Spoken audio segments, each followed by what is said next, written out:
Out of all the 100 new weapons in Shadow of the Erdtree, which reigns supreme? What is the god tier of new weapons? Well, hopefully this goofy ass video will answer that question. The Putrescence Zombie Cleaver. Oh yeah, flipping and flopping like a moron, man, you gotta love it. At first glance I thought, only 55 frost? That is not sufficient on a heavier weapon like this. But then I realized that 55 was actually balanced, because you can stagger lock enemies with this blender of a weapon skill, right? Which almost guarantees the frost proc after 4 or 5 hits. So if the frost buildup was any higher, then it would probably just be overpowered. The main problem is that hideous arcane scaling.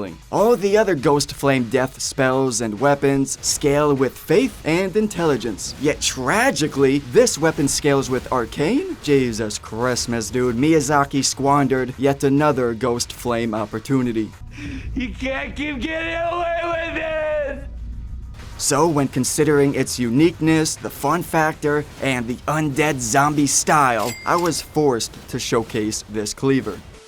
The greatsword of damnation. So this is pretty much a straight PvP weapon. Its weapon skill just feels stupid against enemies in PvE that you cannot grab. Like it's slow, it's clunky. Though, against players which you can grab, if you land it, it is game over. However, if you miss the weapon art, you can be punished easily. So it's a very one-dimensional weapon, which is why I ranked it fairly low. This will probably be a love or hate weapon in the community. And everybody is pissed off that it does not proc madness. And I agree too. It would have been the perfect faith weapon if it had frenzy madness buildup. Swords of Light and Darkness. In my opinion, these are boss slayers, man. You see, the light side sword will buff your holy damage by 20% for 60 seconds. And then the darkness will debuff your enemy's holy resistance by 20%. So against normal enemies, they will just die before you can take advantage of this, considering it does deal surprisingly strong damage. So that's why this is effective against larger health pools like boss fights. Get that double buff debuff going and shred them up. You might assume they're just gimmick weapons, but they can dish out a ton of damage with high attack powers because they scale with strength, dexterity, and faith. Obsidian lamina. So we got the new and improved Bloodhound Fang, Reaper style, baby. The Bloodhound Fang is now the Walmart version of this. Nah, that's a lie. That's a lie. They're actually fairly balanced in effectiveness. The Bloodhound Fang bursts forwards for one big heavy strike, which can deal good stance damage. Meanwhile, the new Scythe is more evasive, and it attacks with 3 consecutive strikes rather than one single heavy. Thankfully, this is a somber weapon that scales with arcane, so its bleed buildup will passively increase alongside your arcane level, plus can achieve a decent attack power for high damage. So it is certainly viable, it's fun and worth using if you enjoy this particular combat style. A nice balance of stagger, bleed, and quick strikes. Also, a secret trick, you will burst in the opposite direction of wherever you point your movement thumbstick. So you can actually burst forwards towards the enemy if you point your stick in the correct direction. Try it out. This might be sneaky against other players in PvP. Great Katana. So the Dragon Hunter's Great Katana is awesome. I mean, it looks freaking sick with style points. Plus, its weapon art is effective even fighting non-dragon type enemies. But then you have the Rakashaka Katana, which seems good at first. You know, its unique effect is granting near infinite hyper armor during its weapon art. But then you realize, you know, you can just toss the Savage Lion's Claw Ash of War onto the regular Great Katana. You also get super strong hyper armor. You basically doing the same thing, but the regular Great Katana is infusible. If the Rakashaka scaled with arcane and therefore boosting its bleed buildup with a higher arcane level, then it could have been a lot stronger in my opinion. The new fist weapons. The pata is insane to me. Typically, fists are extremely fast, but short reach. You know, that's how they're balanced. But now they give us this weapon with a longer reach than some straight swords? What the hell is this, dude? I wonder how annoying this will be in PvP. Though I assume it is not as annoying as the other new fist weapons we received. Both the matting and poison hands. Now, I don't know the exact numbers, but I do know on a character with a 50 arcane level, a single poison poison spear punch is dealing at least 250 deadly poison buildup. And in case you didn't know, let me explain it quickly. If regular poison was, went to public community college, then deadly poison would have entered the military at age 12 and joined the Marine Corps. You don't scare me! Deadly poison is so effective that it's even viable against other players in PvP, which means you can use both of these fisters in PvP. Create the double fister build, because obviously madness is good against other players. It is challenging to land a hit on a player with this weapon skill, but if you do, it will instantly proc madness. Also, the hand buffs its own attack power after proccing frenzy, allowing you to follow up by delivering a powerful punch right in the face. The man asked for extra cheese on that delivery, and I was glad to comply. They should have just named this fist weapon the cheesy fingers or something, the mozzarella sticks. In conclusion, I think these bad boys are capable of making some crazy builds. Over time, we will find more and more diabolical strategies for using these new fist weapons. Are you a broke-ass bitch like me, excited to play Shadow of the Erdtree, but you got no money to buy it? Well, fret not, my friend, because I found the jackpot for gamers like us. It's called Instant Gaming, and it can provide huge discounts for you when you buy games. The entire community needs to know about these discount prices, man. Like, look, on Steam, the Cyberpunk Ultimate Edition is over $80, but on Instant Gaming, it is only half that price. PlayStation, Xbox, PC, even discounts for game cards and subscriptions.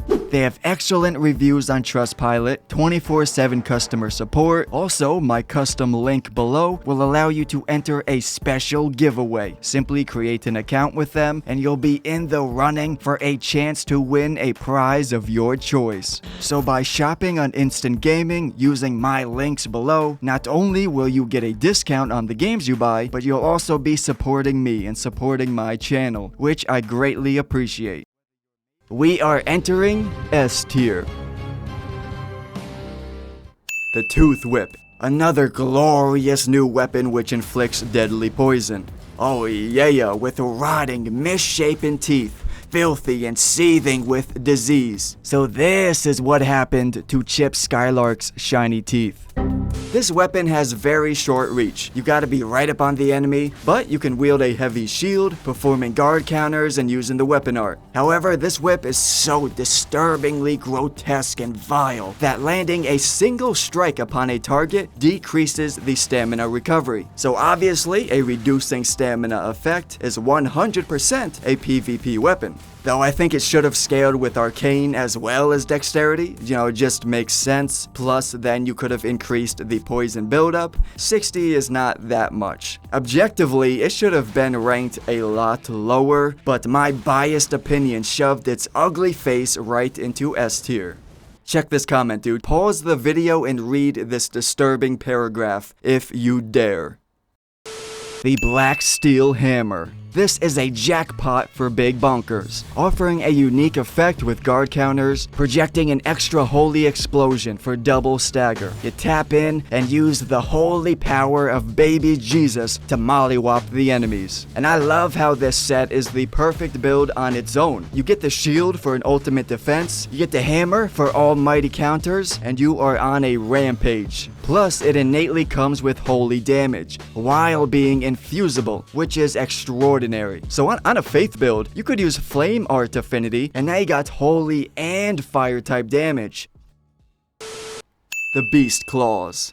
Now this new weapon type is hype. Which is the best weapon class though? Beast Claws or the Dry Leaf hand-to-hand class? Give me your answer in the comments below. I prefer the Beast Claws. The wild, animalistic movement, the bloody slashes, and hefty stagger on every strike just feels too damn good. Tragically, there's only 2 Beast Claw weapons in the game, and even more tragically, the much cooler looking red bear claws are actually inferior to the regular chicken-ass, turkey bird looking Beast Claws. Cause the red bear claws are non-infusible, and they only deal minimal blood loss, but the other Beast Claws are superior simply because they are infusible. The best way to capitalize on this weapon is to use charged heavy attacks. They will stagger with good poise damage, and of course, can proc status effects like bleed.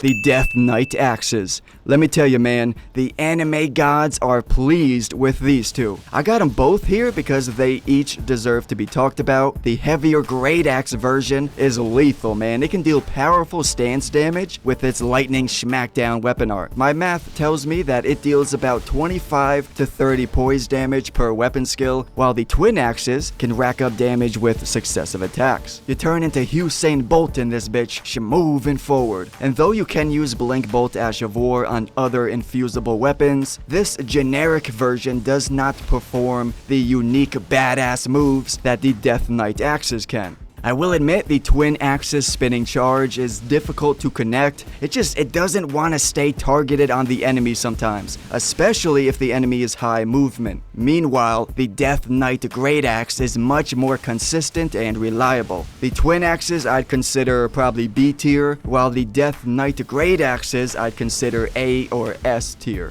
These are not game-breaking weapons, but they are indeed powerful and got a bit of Death Knight badass style going on. Also, it's unusual to find lightning weapons that scale mainly with faith and strength. Usually, lightning just goes with dexterity, so that's cool. The light great swords. Clearly, these light greatswords are making it into at least S tier or God tier, but which is the best? The respectable Milady or the bitch-ass Rolana's twin blades? Let me know down in the comments, which light greatsword do you believe is superior? At first, you might feel, well, twin blades because of how awesome they are. I mean, of course, moon and fire, night and flame. We know all too well how powerful this can be. However, Milady is infusible, which makes all the difference. Bleed, cold, lightning, keen. It is very versatile and has access to many weapon arts. Also, a quick tip, the two-handed light greatsword moveset is meant to combine light and heavy attacks. You truly unleash the beautiful combos when performing heavies followed by lights, not just spamming one or the other. The new katanas. My experience with the Sword of Night katana went like this. At first I said, holy fucking hell, look at that thing, it's sick. And then I was like, oh, it's actually not very effective in combat. And then I learned the ways of the darkness, and now I understand how this katana works. It's all about timing and movement. The weapon art is great for staggering the enemy. If you can time it correctly, land your hits, it'll most likely stagger and knock them out of their own attack. Some issues, though, are that it's not very strong, it's got a short reach compared to other katanas, and it solely scales with dexterity. It only deals a little bit of magic damage and does not deal much blood loss. So it is viable, but not overpowered at all. This is not the new Rivers of Blood in the combat department. Then we have the star-lined katana. The line of stars weapon art is a wider AoE, has got more slashes and longer range. Plus, the star-lined katana almost always ends up with a higher attack power, as it scales with dexterity, intelligence, and a little strength, while the Sword of Night only scales with dexterity. Before we enter the God tier, we have a few honorable mentions. I really want to like these swords. I mean, for obvious reasons, only scrubs don't love dancing, but unfortunately, their poor scaling and low poise damage means they are not very effective in combat. This is actually sick, dude. You're flinging around a blazing serpent ball sack, which you can enhance to simply buff the regular attacks with extra fire damage, or you slam it down whenever you want for a big old mesmer explosion. I thought this was dookie fodder when I first picked one up, but actually, it is secretly powerful. Its heavy attacks shoot out a baby lizard, so doing charged heavies basically is a double hit, because the projectile counts as a second strike, and it works for status effects as well. So it is great for proccing poison or bleed, or breaking stance, because each individual charged heavy actually hits twice. If Jason, from Friday the 13th, if Jason smoked some good crack, this is what he'd look like. This is some straight anime shit, boy. The anime gods are cooking with some of these new DLC weapons, man. His damage is above average, but it's not game breaking, and you do get smacked out of it really easily.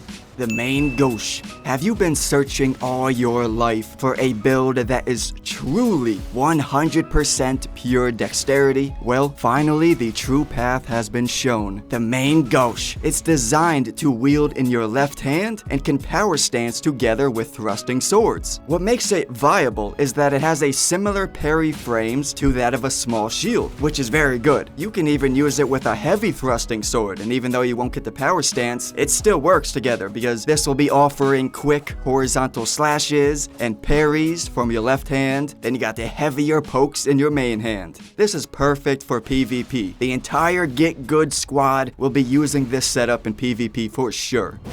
I'd appreciate if you dropped a big ol' fat like on this video if you are enjoying it so far, and subscribe to the channel if you haven't already. We have finally made it into God tier.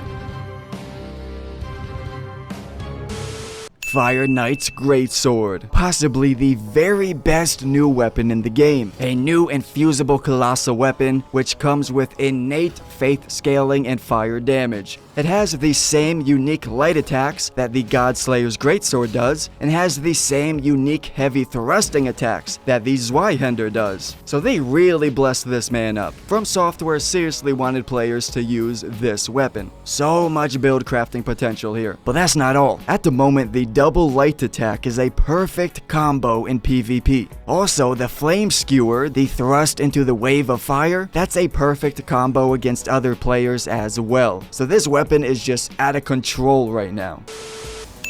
The Ancient or Greatsword. This has to be one of the best weapon arts in the game. It swiftly launches you forward a good distance, followed by a large AoE explosion. It is engineered for killing. This weapon excels at thrusting attacks. Thrusting pierce damage is super effective in combat for several reasons. You can get its attack power very high on a strength and arcane build, so it is indeed powerful, practical, and stylish. Devonia's Hammer. When I first saw this hammer, I couldn't believe my eyes, man. Could it be true? Was my 71 IQ brain deceiving me? Another holy whopper weapon? The Erdavis Greatsword is one of my favorite weapons in the game. Now here, they go and create essentially the same exact thing, but just bigger and better. Yeah, the skill takes longer to charge up. The Great Hammer itself is much heavier, but overall, it's totally worth it. Just like the Erdavis Greatsword, this Devonia's Hammer scales with strength and faith, plus has the double stagger effect on the weapon art blast. You can pop it off quickly or fully charge it up for a true United States of Smash. This hammer is fantastic, I love it, and I want to get married to it. The Greatsword of Solitude. This weapon is simple yet lethal. Solitude is something every one of us maidenless tarnished should be able to relate to, and therefore have a deeper respect for this weapon. It's funny, man, I don't know if this was done intentionally or not, but listen, check it out. It has a 54 guard boost and almost 90% physical damage negation, making it viable for blocking and performing guard counters while two-handed. So it doesn't need an extra shield to get the job done. It can do it by itself, alone. Solitude, you feel me? Big brain right there, baby. I may only have a 71 IQ, but I put that sucker to work. Also, the weapon art, Solitary Moonslash, is actually incredible. I think it's doing upwards of 40 poise damage in total. So if you combine the weapon skill with performing guard counters, then you'll be breaking stance like a beast, dropping the heavy mollywops everywhere you go.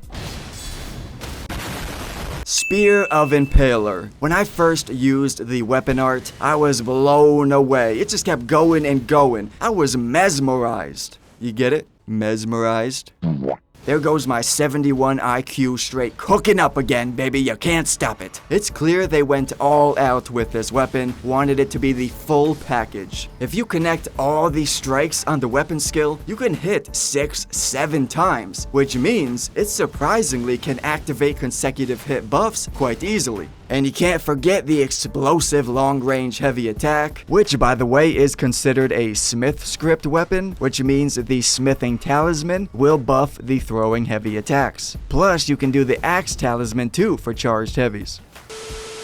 The Bloodfiend's turkey leg. I understand, at first glance, this seems like nothing more than a tasty dinner, but you must realize something truly diabolical lies within this weapon. Look at that bleed buildup, man. Plus, it has its unique heavy attacks that splash around hepatitis-infested blood, so you are straight violating damn near every single hit procs bleed. The chadness of big bonks combined with the maidenless blood loss. The best of both worlds. All you need for this to be overpowered is a decent strength and arcane level, use the blood affinity, buff your charged heavy attacks, and just go to town. This bleed buildup will most likely get nerfed soon, but as long as they don't straight nerf it to the ground, then I believe it'll still be very powerful.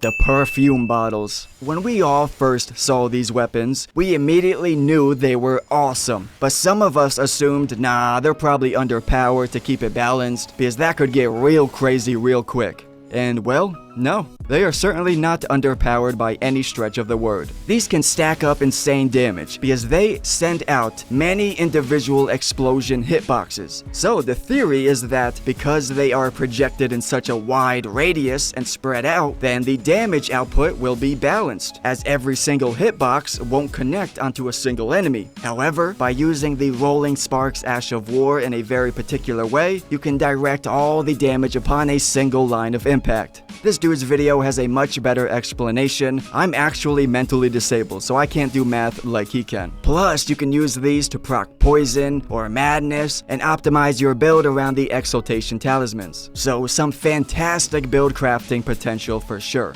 Here's a little secret trick though. If you hold down and charge a heavy attack, you can press circle at the last second and do a feint back step. Before you dive into the comment section to roast me because of this ranking, please keep in mind that this was a tier list, not individual rankings in a specific order. You know, the fact that weapon made it on this list at all means it is good and worth using. So hopefully y'all enjoyed the video. Oh, and don't miss out on that free giveaway, and you could win yourself any game you want on the Instant Gaming website. I truly appreciate you watching this far, and I'll talk to you later.